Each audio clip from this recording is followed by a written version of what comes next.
We've seen some spectacular gaming masterpieces in the 2010s, and these were not them. Welcome to Watch Mojo, and today we're counting down our picks for the top 20 worst games of the decade. You wish. It's just not polite, is it? For this list, we're looking at the absolute worst of the worst games from the last decade. So, as much as we'd like to put Star Wars Battlefront 2 on here, that was more controversial rather than a game downright awful on all accounts. Number 20, Fallout 76.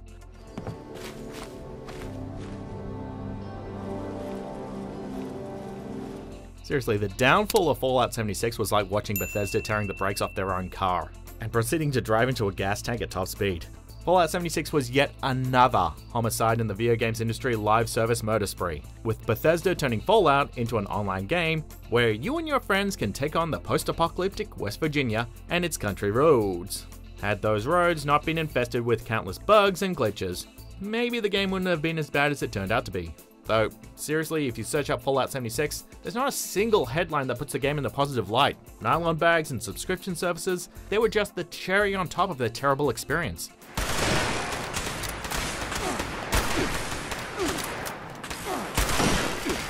Number 19, Godzilla. Godzilla is approaching the generator. The generator is losing power. Okay, let's be honest, Godzilla hasn't had a ton of amazing games per se, but some have provided to be solid experiences, like, I don't know, Destroy All Monsters Melee. That game was awesome. Unfortunately, the 2015 game Godzilla was not one of those packages. While it provided enough fan service to satisfy hardcore fans, the game quickly grew irritating due to clunky controls. On top of that, the gameplay itself was so bland that it felt like a homemade monster movie, rather than a game starring the radioactive behemoth we know and love. In the end, Godzilla ended up laying us down faster than a building collapsing from his atomic breath.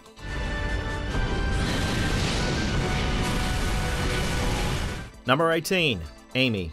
The whole city has been contaminated. We're barricaded in the hospital, trying to figure this out. Never heard of Amy? Well, thank your lucky stars, because this is without a doubt one of the worst horror games out there. And we aren't just saying that for the lack of real horror. Amy tasks players with escorting a young girl out of the city while fending off terrible creatures. In addition to looking like a broken, unfinished mess, the game features some incredibly frustrating level designs and a slew of graphical glitches. It's no wonder some critics couldn't bother to finish Amy. The game was so rage-inducing enough to make your blood boil.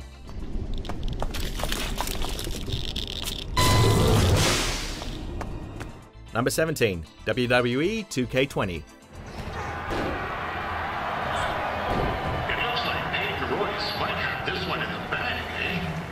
The WWE games haven't held the same legacy as they did in the late 90s and early 2000s, but somehow 2K20 managed to outdo itself and become the worst entry in an already stagnant franchise.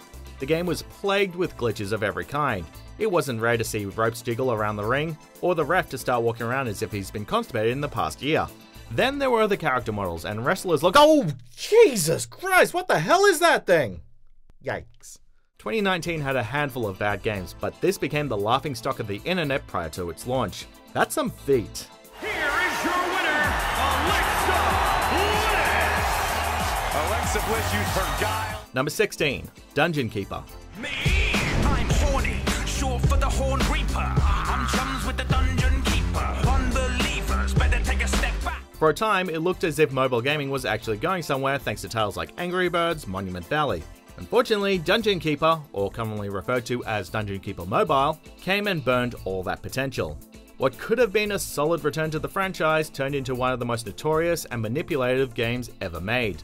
Much of your time was spent waiting for extensive cooldowns to finish unless you spent real money or a premium currency to speed up the building process. Clearly the game wanted to frustrate you enough to spend money, but instead we dragged our apps straight to our trash cans. Number 15, Aliens, Colonial Marines.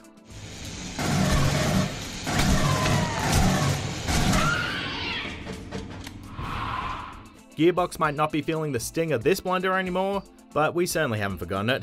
Previews were strong for Aliens, Colonial Marines, but when the game finally came out, the public felt they had been lied to. Geez, wait! Are you out of your damn mind? Get to the umbilical! As if the poor visuals and messy narrative wasn't bad enough, Colonial Marines made the Xenomorphs an absolute joke. It wasn't until 2018 when someone discovered the AI was severely hampered by a simple typo. A spelling error.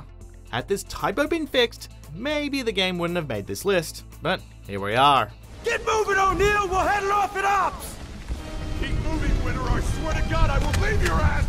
Number 14, Rugby World Cup 2015.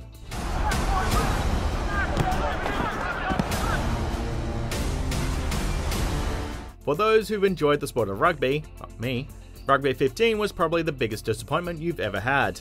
That disappointment will grow deeper when HB Studios gave us Rugby World Cup 2015, the game that was to improve and fix everything from the previous titles, except it didn't, and proved to be even worse. Piss poor visuals, awful controls, and laughable AI were just the tip of the iceberg. When digging deeper, one would find a lack of online multiplayer, licensed squads, and licensed stadiums. You know, features people expect from modern sports games, especially one representing something as important as, you know, the World Cup.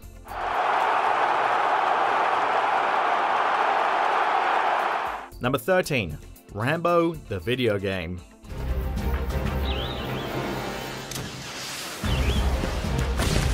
While the idea of a Rambo video game doesn't sound like it would make a terrible game, this is certainly not how we'd imagined it. Instead of an intense open world game or a first-person shooter, we got an on-rail shooter that took players through scenes from the movie. No original explosive action here. The covert operation's being geared up in the Far East. Your name was dug out by the computer as one of 3 most able to complete the mission.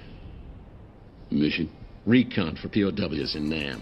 To make the experience even more grueling, the game dished out QuickTime events like they were handing out candy. And the graphics made it hard to believe that this launched in 2014. Looks like a PS2 game. Here's hoping that Stallone's Beefcake Hero gets a good name in the future.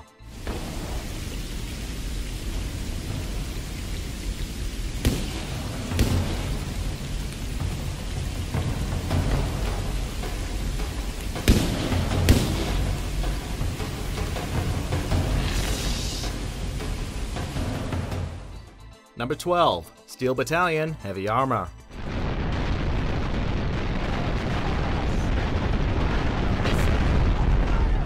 You honestly didn't think we'd forget about the Kinect, did you?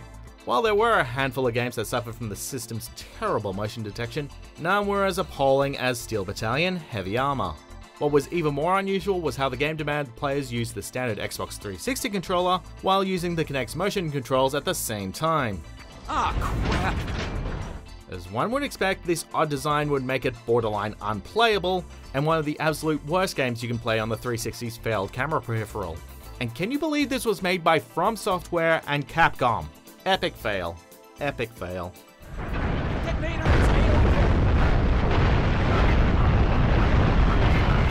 Number 11, Vroom in the Night Sky.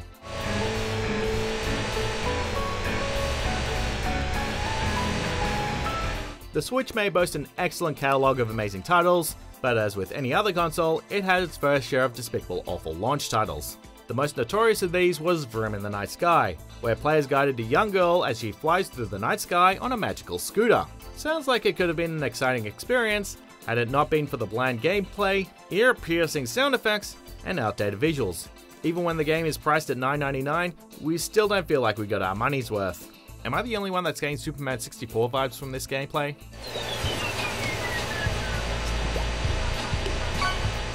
Number 10, Left Alive. That just means there's one less piece of filth the world has to worry about. This was not the game the Front Mission franchise deserved. Left Alive is one of the most frustrating games anyone can play. Where do we even begin? The AI is constantly dancing between super smart and super stupid, knowing our location almost all the time, or not knowing how to fight back. Oh, and the agony doesn't stop there. Your ears will ache from your alert system, and you'll constantly be berated about approaching enemies or deteriorating equipment. Caution, the enemy is approaching.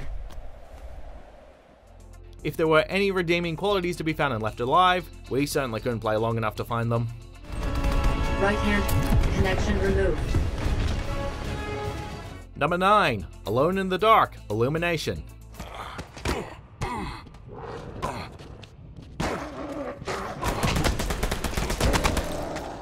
Oh, how the mighty have fallen. Alone in the Dark hasn't had a stellar track record in the later years, and unfortunately this awful excuse of a Left 4 Dead clone was no return to glory. judging from its broken gameplay, broken combat, and endless technical issues. The game needed way more time cooking in the oven. Way more time!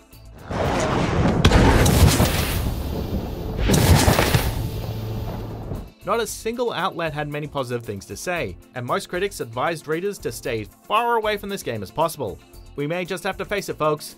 Alone in the Dark will forever be lost in its own darkness.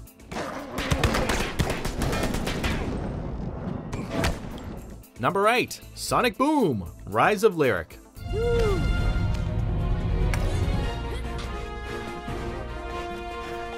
We never thought Sonic could ever get a game worse than the infamous 2006 reboot, and yet here we are with this Wii U exclusive. The game was already doing poorly in previews, with many critics citing the uncomfortable redesigns of Sonic, Tail, Amy, and Knuckles. But mostly Knuckles, what the hell, dude? Amy, Knuckles, go left! Give me a sec. I'm on it! Oh, what a dark day it was when the game launched in November 2014. Rise of Lyric was plagued with so many problems. Terrible controls, dull level design, tedious puzzles and platforming, boring combat, a buffet of bugs, a frustrating camera, and some of the most irritating dialogue that will make you want to rip your ears out the next time someone joyfully says bounce pad! Bounce pad! Shut up! Number 7, Double Dragon 2, Wonder of the Dragons. So be courage in the face of evil. Great courage can keep the virtue from evil. Most of the Double Dragon games are rock-solid titles. Most of them. We certainly cannot say the same for Double Dragon 2, Wonder of the Dragons, a 3D adaptation of Double Dragon 2 The Revenge. The game was panned by critics for its abysmal, broken state, suffering from so many bugs and glitches that it was basically unplayable. Several outlets would go on to say Wonder of the Dragons is one of the worst games you can get on the Xbox 360. Thank goodness it wasn't enough to kill the franchise. Number 6, Super Seducer, How to Talk to Girls. I do cook a little bit from time to time, quite like it. Oh, that's interesting. As weird as they can be, dating sims have a lot to teach players on how the world of dating works. When compared to titles like How to Phone Boyfriend or Honey Pup, Super Seducer is a massive regressive step backwards for the genre.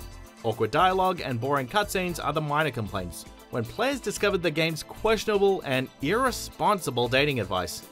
Why did you ask that? Gives her the opportunity to say no. If you ask, do you have time, do you want to talk to me?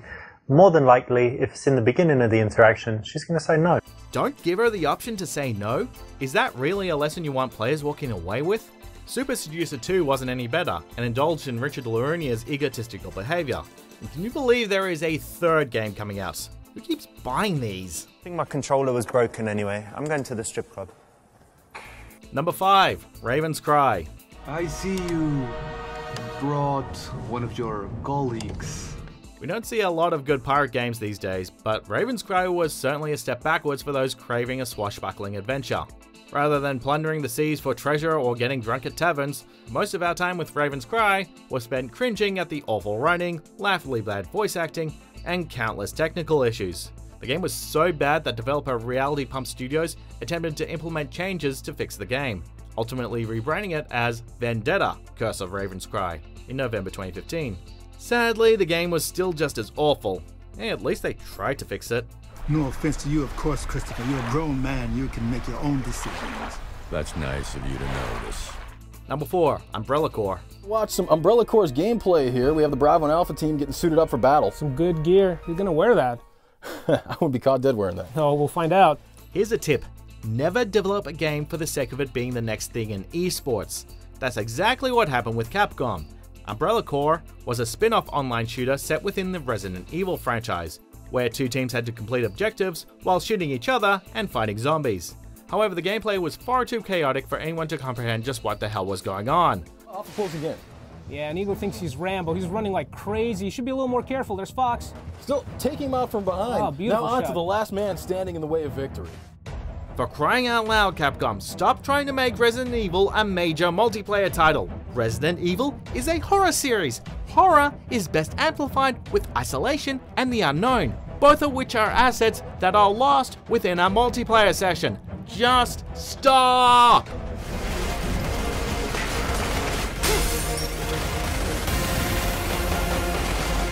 Number 3. Tony Hawk's Pro Skater 5.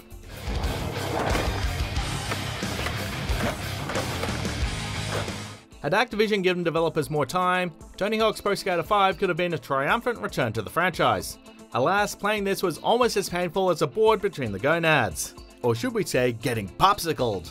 Assembled in a matter of months and released unfinished, Pro Skater 5 suffered greatly from bugs and glitches, while missing key features from previous entries. Really, where the hell was the creator skater?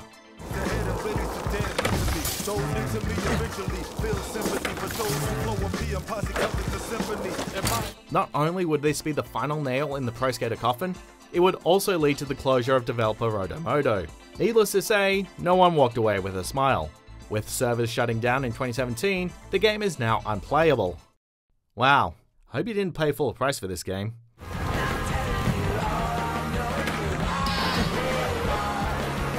Number 2. Life of Black Tiger.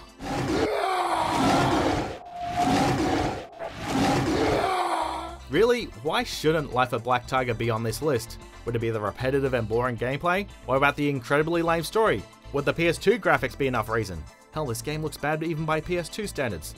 Oh wait, it's because of the horrible controls, poor collision detection, grindy progression system, and shoddy multiplayer. And on top of that, the game's cover art was ripped straight off Google Images. Class act, guys.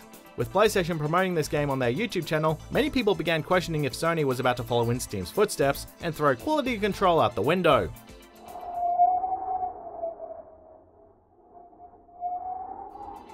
Seriously, can you believe we have dishonorable mentions for this list? Neither can we, but that's how bad things got. So before we get to the absolute worst game of the year, here are those dishonorable mentions.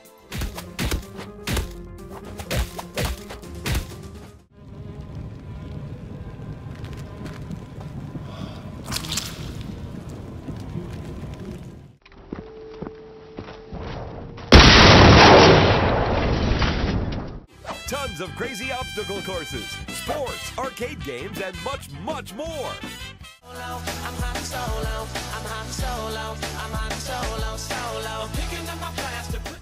Before we continue, be sure to subscribe to our channel and ring the bell to get notified about our latest videos. You have the option to be notified for occasional videos or all of them. If you're on your phone, make sure you go into your settings and switch on notifications. Number 1. Ride to Hell, Retribution. You tell that bitch she can have it when I'm dead. I might be able to help you with that. How can we ever forget a game as piss poor as something like Ride to Hell Retribution? While it did boast a strong presence among streamers and influencers, none of it was for the right reasons. Ride to Hell was Tommy Wiseau levels of sheer awfulness, and it wasn't solely for its terrible voice acting or cringy and offensive dry humping scenes.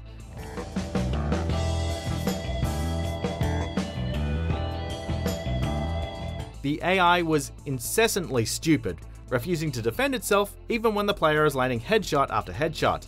The game became so infamous that Deep Silver pulled the game from Steam in September 2014. And to think they were already planning 2 more games after this. Wow, what a bike wreck this thing was. Do you agree with our picks? Check out this other recent clip from WatchMojo and be sure to subscribe and ring the bell to be notified about our latest videos.